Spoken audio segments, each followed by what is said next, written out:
Assalamualaikum warahmatullahi wabarakatuh. Halo guys, perkenalkan aku Sabrina Rizky Kamutiara Anhar dari kelas 12 paket 8. Perkenalkan, saya Nabila Zahra dari kelas 12 paket 8. Perkenalkan, saya Najla Ramadhani dari kelas 12 paket 8. Perkenalkan, nama saya Nadira Kaidunisa, kelas 12 paket 8.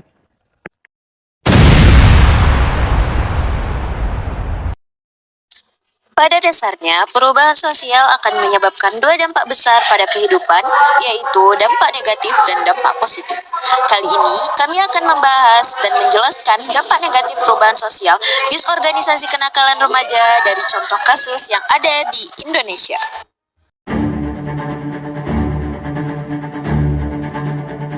Kami akan membahas kasus 4 remaja bunuh siswi SMP di Palembang, korban diperkosa usai tewas. Kronologi kejadian, 4 remaja di bawah umur di Sukarami, Palembang, Sumatera Selatan memperkosa dan membunuh seorang siswi SMP berinisial AA umur 13 tahun.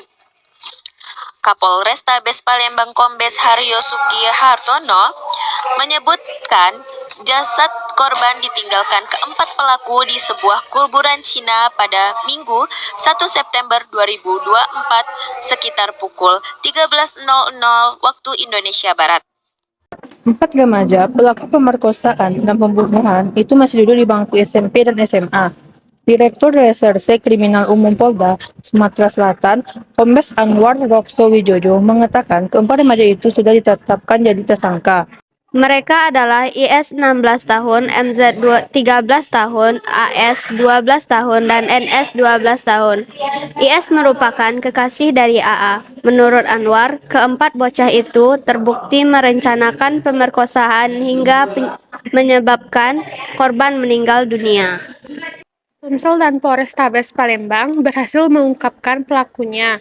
Ada 4 orang yang sudah diamankan dan kita tetapkan tersangka, kata Anwar kepada wartawan Rabu 4 September 2024. Terus awal, Kapolrestabes Palembang, Kombes Haryo Sugihartono, menjelaskan awalnya AA diajak bertemu oleh IS yang merupakan sang pacar. IS beralasan mau menonton pertunjukan kuda kempang di Pipa Reja, Kemuningan. Dengan mengajak korban jalan. Korban kemudian diajak ke lokasi dekat krematorium ucap Haryo Rabu. Namun, AA malah diajak ke tempat pemakaman umum. Saat itu di TPU, IS langsung membekap hidung dan mulut korban hingga lemas.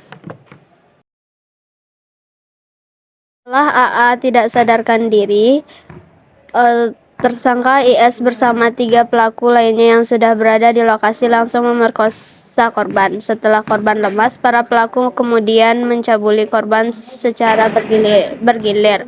Diawali oleh IS, MZ, NZ, dan AS katanya. Belum puas, keempat pelaku kemudian membawa korban ke lokasi kedua yang berjarak sekitar kurang lebih 30 menit dari lokasi pertama. AA kembali diperkosa dalam keadaan meninggal dunia. Di TKP kedua, korban kembali dicabuli dalam keadaan telah meninggal dunia. Mereka mencabuli korban dengan caranya masing-masing, katanya.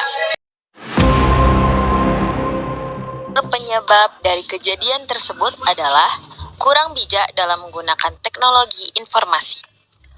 Motif dipicu film porno. Berdasarkan pemeriksaan, keempat remaja itu mengaku melakukan pemerkosaan itu untuk menyalurkan hasrat usai menonton video porno. IS punya sejumlah video porno di ponselnya. IS mengaku sempat menonton film tersebut sebelum memperkosa dan membunuh korban. Sebelum mengajak AA bertemu, IS sudah terlebih dahulu terkumpul dengan tersangka MZ, NS, dan AS di rumahnya. IS merencanakan pemerkosaan itu. Sementara untuk 3 pelaku lainnya, menurut Haryo, dilakukan penangguhan di pusat rehabilitasi yang telah pihaknya siapkan. Tiga tersangka lainnya, MZ, NS, dan AS, sebagaimana undang-undang yang ada, mereka tidak kami tahan. Namun, kami telah bekerja sama dengan salah satu balai rehabilitas milik Dinas Sosial guna melakukan penangguhan, ungkapnya. Tentunya, atas permohonan dari keluarga para tersangka untuk menghindari hal-hal yang tidak diinginkan terjadi pada tersangka tersebut. Ini juga hasil koordinasi dengan Bapas untuk memberikan perlindungan kepada anak-anak, walaupun mereka tersangka Tutur Haryo. Setelahnya, keempat tersangka akan dikenal pasal perlindungan anak dan pembunuhan berencana. Para pelaku dijerat pasal 76C junto pasal 80 ayat 3, pasal 76D junto pasal 81, pasal 76E junto pasal 82 dengan ancaman hukuman 15 tahun penjara atau denda senilai 3 miliar.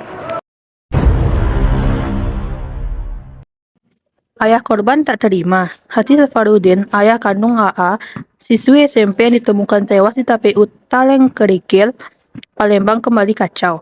Hal tersebut tak lepas setelah ia mendengar kabar jika 3 hari empat pembunuhan anaknya tersebut berpotensi tidak ditahan dan hanya akan dibawa ke balai atau panti rehabilitas. Setelah lega pelakunya dapat, ya saya sudah tenang, sudah enak, nah ini jadi kacau lagi sekarang pikiran, ungkap Safarudin Jumat tanggal 6 bulan 9 2024. Semenjak tahu kalau almarhum ditemukan sudah tak bernyawa di area pemakaman Cina Talangkerikil, Sarafudin tak bisa merasa tenang, bahkan ia mengaku kesulitan tidur. Kejadian di hari itu, aku gelisah terus. Terbayang wajah anak tak bisa lupa. Mata saya nangis, hati saya nangis. Itu anak emas saya, perempuan satu-satunya yang ikut saya. Kakaknya ada di dusun, cuman si Ayu yang ikut saya.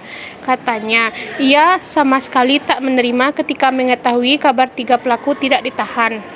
Dari penjelasan penyelesaian kasus tersebut, kalian yang menonton pasti sudah tahu bagaimana penegakan hukum di Indonesia. Mungkin ini saja yang dapat kami sampaikan. Sekian, terima kasih. Assalamualaikum warahmatullahi wabarakatuh. Oke teman-teman, terima kasih sudah menonton videonya.